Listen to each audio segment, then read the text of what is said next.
Morning all of you. पिछली class में अपन ने वेक्टर चैप्टर स्टार्ट किया था। वेक्टर की थ्योरी की 2 क्लासें आपकी कंप्लीट हो चुकी थी। दोनों क्लासों में अपन ने पढ़ा था कि वेक्टर का बेसिक क्या होता है, कितने टाइप के वेक्टर होते हैं, वो सारी चीज़ें अपन ने पढ़ ली थी। आज अपन स्टार्ट करने वाले हैं एडिशन ऑफ ए वेक्टर। और एक बार बता दूँ क्लास के बारे में, जो भी आपकी क्लास में जो पॉइंट बताया जा रहा है कहीं ना कहीं एग्जाम के लिए इम्पोर्टेंट होता है। आपको पहले ही बताया था, फालतू की चीज़ें कहानी बनाकर अपन कोई चीज़ पढ़ेंगे नहीं। हर चीज़ एग्ज़ाम ओरिएंटेड होगी, उतनी चीज़ पढ़ेंगे वो एग्ज़ाम के लिए इम्पोर्टेंट होगी। और ये जो पूरा जो मैटर दिया जा रहा है एयरफोर्स के लिए आपके लिए सफिशिएंट होगा।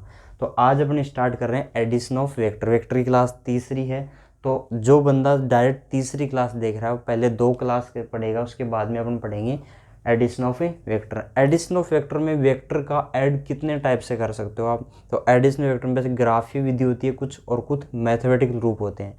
तो ग्राफीय विधि में अपन कौन कौन सी चीज़ें पढ़ेंगे, जैसे ट्राइंगल रूल आ गया, फिर समांतर चतुर्भुज योग नियम आ गया, फिर बहुभुज का योग नियम आ गया।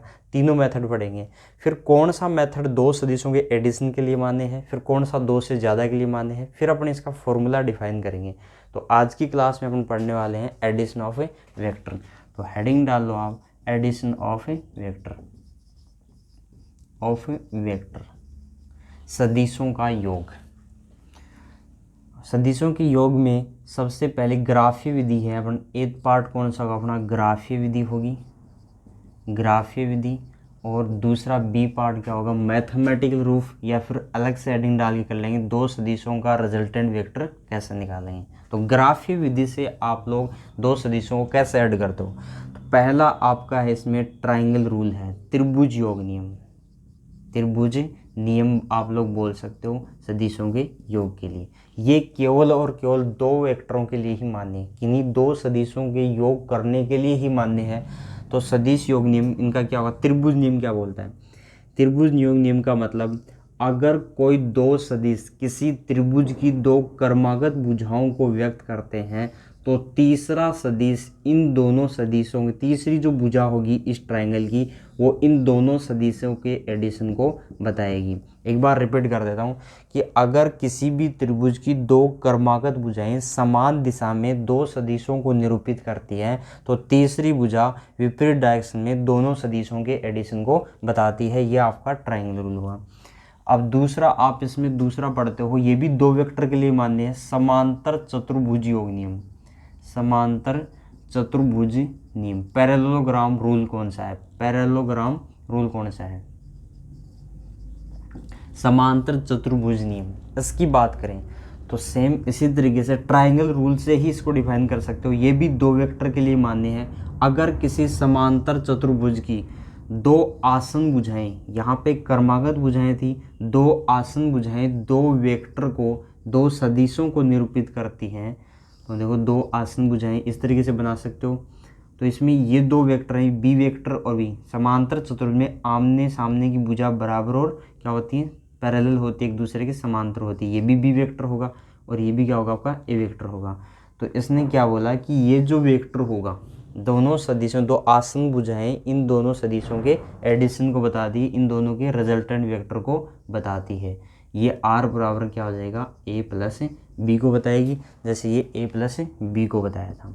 ये हुआ आपका समांतर चतुर्भुज नियम। दूसरी बात, दूसरा एक विकर्ण, इस समांतर चतुर्भुज का एक विकर्ण तो दोनों के एडिशन को बताएगा, जबकि दूसरा विकर्ण है वो इन दोनों के डिफरेंस को बताता है, यानी अंतर को बताता है, दोनों सदिशों के अंतर को बताएगा। ये दोनों रूल हुए। फिर तीसरा रूल है, दोनों रूल अभी तक के जितने 2 रूल आपने पढ़े सिर्फ 2 वेक्टर के एडिशन के लिए मान्य हैं। तीसरे रूल की अपन बात करते हैं। तीसरा रूल है अपना बहुभुज का नियम। बहुभुज का नियम, इसमें 2 या 2 से अधिक यानी कितने भी वेक्टर हो उनका आप ऐड कर सकते हो। जैसे किस तरीके से होता है नियम, ये आपका ए वेक्टर है और ये दूसरा क्या हुआ बी वेक्टर है, ये सी वेक्टर है और ये डी वेक्टर है, और इस तरीके से मान लो कितने भी ई वेक्टर हैं, कितने भी वेक्टर हैं, तो इन सभी सदिशों का जो एडिशन है वो क्या होगा, विपरीत डायरेक्शन में इन सभी सदिशों योग को बताएगा ये वेक्टर। ये आर रिजल्टेंट वेक्टर होगा, तो ये आर वेक्टर है किसके इक्वल आ जाएगा, A vector plus B vector plus C vector plus D vector plus ये सबके एडिशन को बताएगा। एक बार बताओ, यहाँ पर ये जो रूल आया है बहुभुज का नियम है, ये ट्रायंगल रूल से ही निकल के आता है। देखो ए और बी क्रमागत भुजाएं विपरीत डायरेक्शन में ए प्लस बी को बताएगा। फिर दूसरे ये वेक्टर बात करें तो वेक्टर क्या करेगा, ए प्लस बी प्लस सी को बताएगा। इसी तरीके से इसकी बात करोगे तो इसमें डी और ऐड हो जाएगा, फिर इसकी बात करोगे तो इसमें ई ऐड हो जाएगा। तो ये ट्रायंगल रूल से ही बहुभुज का नियम आप डिफाइन कर सकते हो, समझ सकते हो इसको। ये तो थे आपके कुछ रूल हैं, इनका यूज कैसे होता है मैंने क्वेश्चन में डाला है। जो आपके प्रैक्टिस सेट है उसमें जो ग्राफ के ऊपर क्वेश्चन डाले हैं वो आप सोल्व करके देखना। ट्रायंगल रूल क्या होता है, समांतर चतुर्भुज योग नियम क्या होता है वो अपने पढ़ लिया। अगला बहुभुज योग नियम कौन सा नियम है, कितने वेक्टरों को ऐड कर सकता है, ये भी अपन ने बात कर ली है। अब अगली हेडिंग जो गणितीय रूप है, तो आप मैथमेटिकल रूप में पढ़ते हो, दो सदिशों का रिजल्टेंट वेक्टर कैसे निकालते हैं। तो एडिशनल वेक्टर पढ़ रहे थे, परिणामी सदिश का परिमाण ज्ञात करना, परिमाण ज्ञात करना, यानी जो आपका रिजल्टेंट वेक्टर है उसका मैग्नीट्यूड कैसे निकालेंगे उसकी अपन चर्चा करते हैं। अभी भी अपन ने पढ़ा था समांतर चतुर्भुज योग नियम। इसकी एक भुजा ए ये है और दूसरी भुजा को बी वेक्टर ये डिफाइन कर रहा है, यानी प्रदर्शित कर रहा है। दूसरी बात अपन करें, ये भी क्या होगा, आपका बी वेक्टर होगा। इन दोनों का रिजल्टेंट अभी अपन ने सीखा था, या दोनों के बीच में आता है आसन भुजाओं को मिलाने वाला, ये भी क्या होगा, आपका ए वेक्टर होगा। अब रिजल्टेंट वेक्टर निकालते हैं। पहले बात कर लें, ए और बी के बीच में एंगल कितना है, थीटा है, दो वेक्टर बीच में। थीटा क्या है यहाँ पे, angle between A and B, A vector and B vector, A सदिश और बी सदिश के बीच का कोण है। फिर दूसरा आपका ये क्या है, आर क्या है, यहाँ पे रिजल्टेंट वेक्टर है, यानी A vector plus B vector, capital लिया तो कैपिटल लिखेंगे, A vector plus B vector, ये दोनों का रिजल्टेंट वेक्टर है।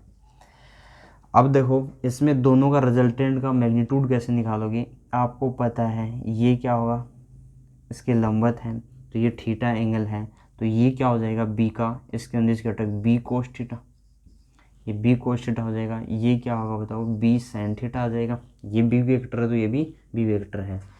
अब देखो इनका रिजल्टेंट निकालने के लिए ये जो पूरा ट्रायंगल है, कोई भी नाम दे दो इसका, मान लो ओ दे दिया, एम दे दिया, एन दे दिया, पी दे दिया, पी ओ एन बी। तो इस ट्रायंगल की बात करते हैं एम एन ओ में, त्रिभुज एम एन ओ में।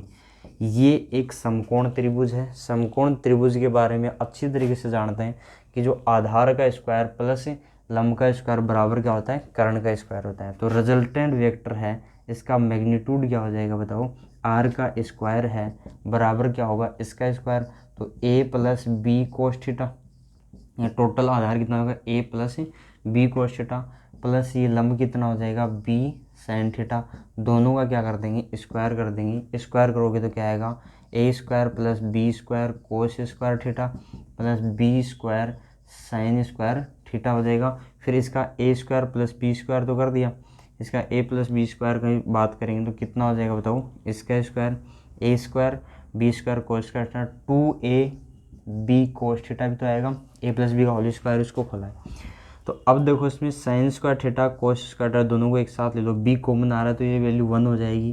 तो A square plus B square plus 2ab cos theta आ गया। तो इस कर्ण का स्क्वायर, रिजल्टेंट वेक्टर का स्क्वायर ही आ रहा है, तो इसका मैग्नीट्यूड कितना हो जाएगा, इसका अंडर रूट आ जाएगा, A square plus B square plus 2ab cos theta आ जाएगा। यहाँ तक इस रिजल्टेंट वेक्टर की देखो कैसे निकाला कोई मैटर नहीं करता, लेकिन मैंने बता दिया। अब देखो इसमें सीधा फॉर्मूला अपन याद रखेंगे, तो ये थीटा क्या था, ये सारी चीज़ें आपको पता होनी चाहिए। तो रिजल्टेंट वेक्टर है वो सीधा अपन इसका मैग्नीट्यूड लिख लेंगे। तो इसमें जो रिजल्टेंट वेक्टर है इसकी वैल्यू कैसे आएगी, जो आप लोग दे रखा है समकोण त्रिभुज है, उस समकोण त्रिभुज में आधार ये हो जाएगा और लंब ये हो जाएगा। जो आप लोग पाइथागोरस प्रमेय लगाओगे तो रिजल्टेंट वेक्टर की वैल्यू इसका मैग्नीट्यूड कितना हो जाएगा, A square plus B square plus 2ab cos theta आ जाएगा। इसका मैग्नीट्यूड ये आ गया। थीटा यहाँ पे क्या है, angle between A vector and B vector के बीच में। अब दूसरी बात, अब देखो इस रिजल्टेंट वेक्टर की कई बार रेंज के ऊपर मैंने कुछ क्वेश्चन करवाए थे। यहाँ से देखो क्या डिफाइन करेंगे, रेंज की अपन बात करें। अगर आपको आर मैक्सिमम निकालना है, जो रिजल्टेंट वेक्टर का अधिकतम मान है, किस पे डिपेंड कर रहा है, इसकी वैल्यू कोस थीटा पर डिपेंड कर रही है। तो कोस इसकी फॉर किसके लिए, आर मैक्सिमम के लिए। आर मैक्सिमम के लिए अपन किसकी तरफ जाएंगे, कोस थीटा की तरफ जाएंगे। तो कोस थीटा का मान जहां अधिकतम होता है वहीं आर मैक्सिमम होता है, जो रिजल्टेंट वेक्टर है। अब बताओ कोस थीटा की वैल्यू कहाँ से कहाँ तक होती है, -1 से +1 के बीच में होती है। कोस थीटा का अधिकतम मान कितना होता है, 1 होता है, यानी 1 आती है इसकी वैल्यू। को थीटा के किस मान के लिए कोस थीटा 1 आता है, थीटा बराबर किस पे होता है, 0 पर होता है। तो थीटा बराबर 0 पर इसकी वैल्यू 1 पुट कर दो, तो a² + b² + 2ab, तो a + b का होल स्क्वायर बन रहा है। तो आर वेक्टर क्या आ जाएगा, इसका रिजल्टेंट का जो मैक्सिमम है, आर मैक्सिमम की वैल्यू कितनी आ गई मैंने बताओ, सीधी सी बात, a और +b है दोनों का सीधा एडिशन आ जाएगी। सीधा ऐड करने से अब देखो फॉर मिनिमम वैल्यू, इसकी न्यूनतम मान निकालने के लिए आप क्या करोगे, कोस थीटा का न्यूनतम मान कितना होता है, -1, थीटा के किस मान पे होता है, 180 डिग्री पर।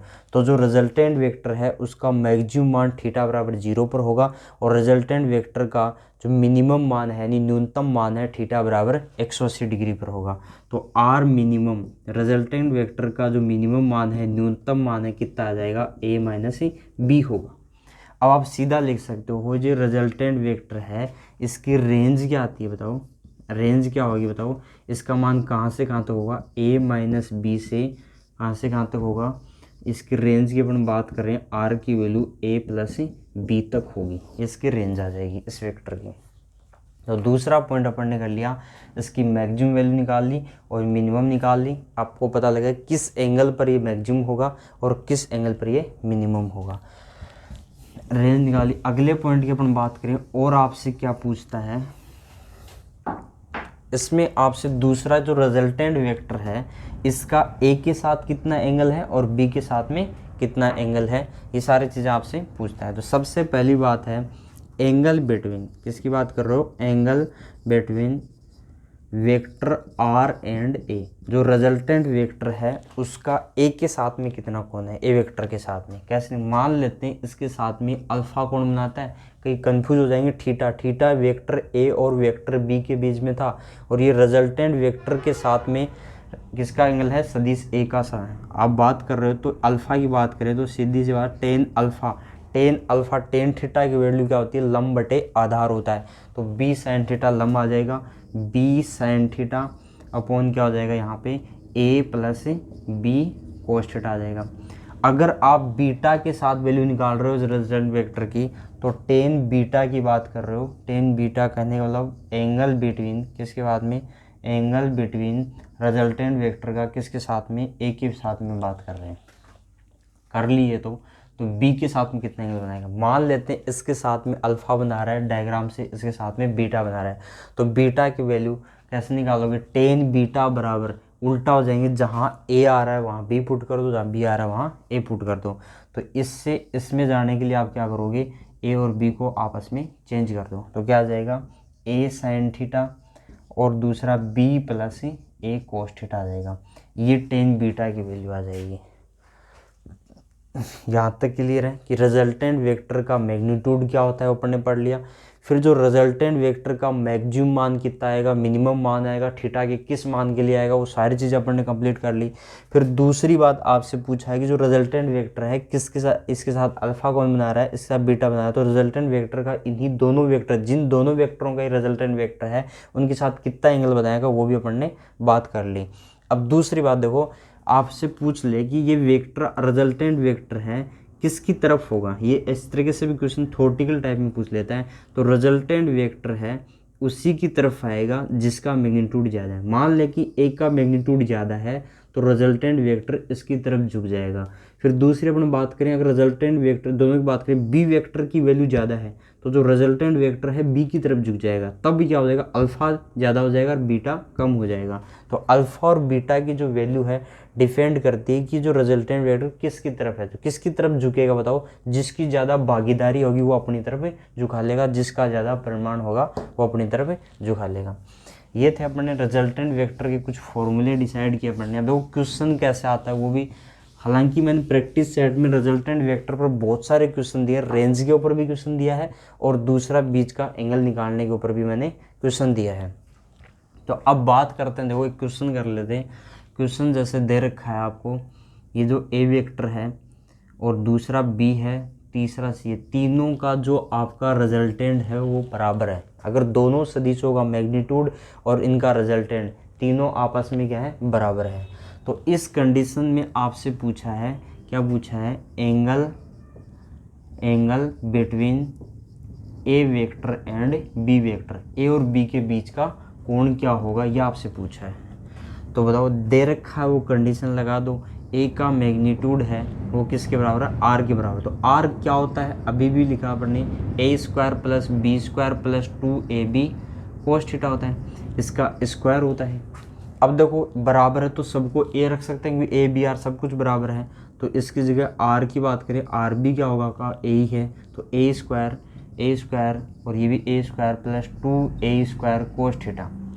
एंगल निकालना है तो सीधी सी बात, ए स्क्वायर से ए स्क्वायर गायब हो जाएगा, ये ए स्क्वायर इधर आएगा तो क्या आएगा, माइनस का ए स्क्वायर आ जाएगा, बराबर क्या होगा 2a² कोस थीटा आ जाएगा। ए स्क्वायर से ए स्क्वायर गायब हो जाएगा यहाँ पे, तो यहाँ बचेगा -1 बचेगा, तो -1 बराबर 2 कोस थीटा। तो कोस थीटा की वैल्यू कितनी आ गई, -1/2। कोस थीटा का मान -1/2 थीटा की किस मान के लिए होता है बताओ, थीटा बराबर 120 डिग्री पर होता है। तो दोनों सदिशों के बीच का कोण कितना आ गया, 120 डिग्री आ गया। तो अगला क्वेश्चन करते हैं, एक ही अच्छा क्वेश्चन कर लेते हैं।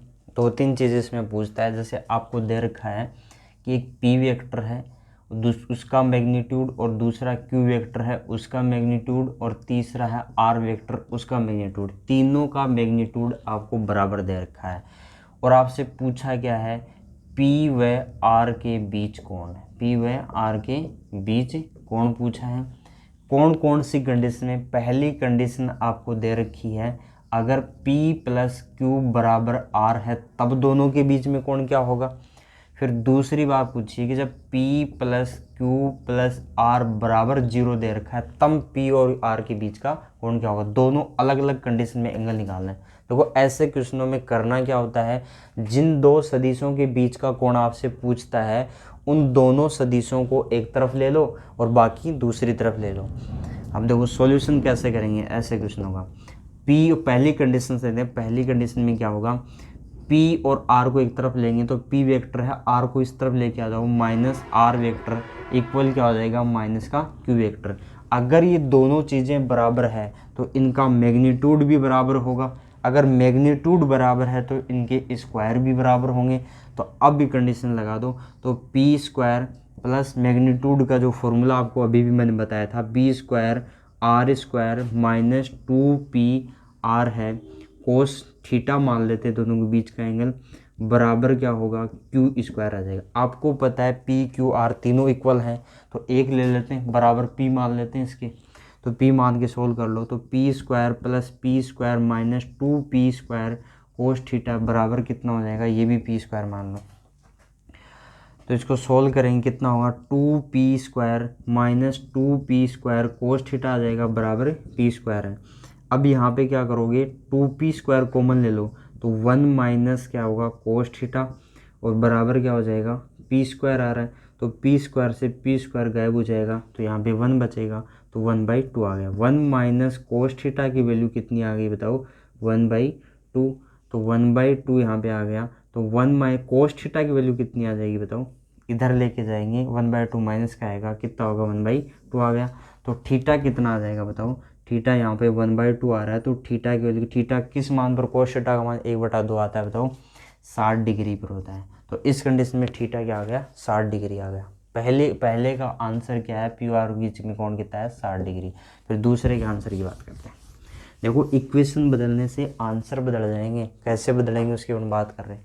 अगर तीनों का रिजल्टेंट P बराबर है तो अब देखो जिन दो के बीच में कोण निकालना है उसी को आप लोग क्या कर लो, एक तरफ ले लो, P + R को इस तरफ रख लो, Q को इस तरफ लेके जाओ। अब दोनों का रिजल्टेंट निकाल दो तो इनका स्क्वायर भी बराबर होगा, मैग्नीट्यूड बराबर तो स्क्वायर भी बराबर होगा। दूसरी कंडीशन की बात कर रहे हैं तो P² + R² + 2PR cos theta बराबर Q² आ जाएगा, और तीनों बराबर हैं तो P² + 2P² कोस थीटा बराबर P²। वापस वो कर लो, 2p² है कॉमन ले लो, 1 प्लस क्या हो जाएगा बताओ, 1 प्लस क्या हो जाएगा, कोस थीटा आ जाएगा बराबर p² से p² गायब हो जाएगा, 1 प्लस कोस थीटा की वैल्यू 1/2 आ गई। तो कोस थीटा की वैल्यू कितनी आ जाएगी बताओ, कोस थीटा की वैल्यू क्योंकि -1/2 आ गई। यहाँ पे थीटा की वैल्यू कितनी आ रही है, 120 डिग्री, क्योंकि कोस थीटा का प्लस का 1/2 तो 60 डिग्री पर होता है, और जो -1/2 है थीटा के किस मान के लिए होता है, 120 डिग्री के लिए होता है। तो ये 2 क्वेश्चन थे, अच्छे क्वेश्चन करवाए मैंने, 120 डिग्री आ गया। तो आज के लिए अपन ने क्या पढ़ा, 2 सदिशों का एडिशन पढ़ा, और एडिशन भी ग्राफिकल मेथड से कैसे करते हैं वो भी अपन ने सीखा। दूसरा, रिजल्टेंट वेक्टर कैसे डिफाइन करते हैं वो भी अपन ने पढ़ा।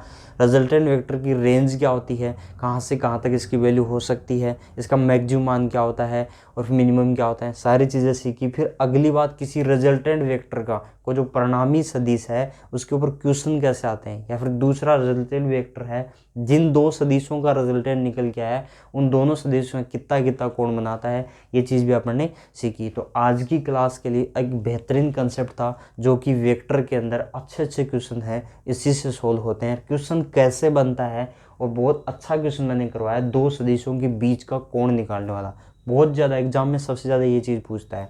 तो आज के लिए अपन इतना ही पढ़ेंगे, बाकी नेक्स्ट क्लास में रिजोल्यूशन ऑफ वेक्टर, लंबवत घटक कैसे निकालते हैं, सदिशों का वियोजन कैसे करते हैं, वो नेक्स्ट क्लास में पढ़ने वाले हैं। फिर डॉट प्रोडक्ट और क्रॉस प्रोडक्ट है, अगली क्लास में हम पढ़ेंगे। तो ये आपकी जो वेक्टर क्लास 3 थी खत्म हुई, बाकी अपन नेक्स्ट क्लास में करेंगे। Thank for class.